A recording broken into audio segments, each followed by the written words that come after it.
Most mornings begin with a stalemate in the mirror. You spend 20 minutes fighting hair with high-heat blow dryers and heavy clays, or you simply give up and buzz it all off.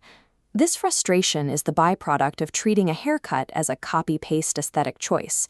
In reality, hair is a collection of biological constraints that exist whether you acknowledge them or not. We often present a photograph like this to a barber and expect an identical result. But a style is only as successful as the specific density and hairline that support it. This diagram shows the three variables of a structural system: biology, geometry, and maintenance.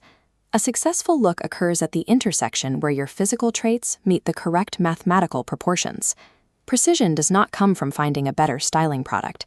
It comes from engineering a system that aligns with your natural growth patterns. This alignment begins with biological reality. To manage volume, you have to understand the mechanics of high-density hair. High-density hair offers strong natural support. However, cutting it at a uniform length causes the strands to stack upon each other. The result is a rigid, blocky mass, often called the helmet effect.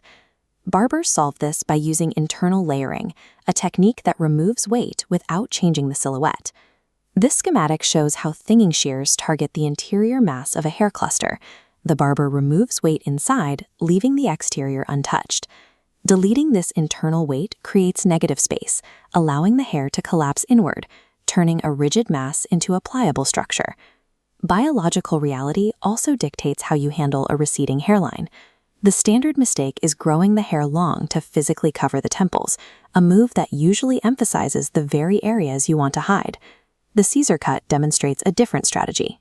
By using a horizontally textured fringe, the style creates a new visual boundary that masks the upper forehead and redirects the viewer's focus. High density and receding temples function as mechanical baselines. They dictate the exact cutting strategy a professional must deploy. The second variable is geometry. A structural cut must balance the proportions of the face shape. A round face requires vertical height on top, like a quiff, to create the illusion of a more elongated profile. This wireframe shows why an oval or long face requires the opposite approach. These shapes need tighter, balanced sides to keep the head from appearing overextended. This is where we define the difference between a haircut and a hairstyle. The haircut is the structural foundation. The hairstyle is merely the daily maintenance of that foundation. When you visit a barber, provide a reference image, but ask them to translate it. A professional assesses your specific biology and geometry before the first clip. An effective appointment is an analytical consultation. It is a technical assessment of your physical variables. When biology and geometry align, the result is the low-maintenance power move.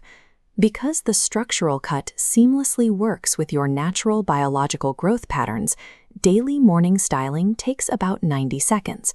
You can fur a Levertstes by washing only 2 to 3 times a week.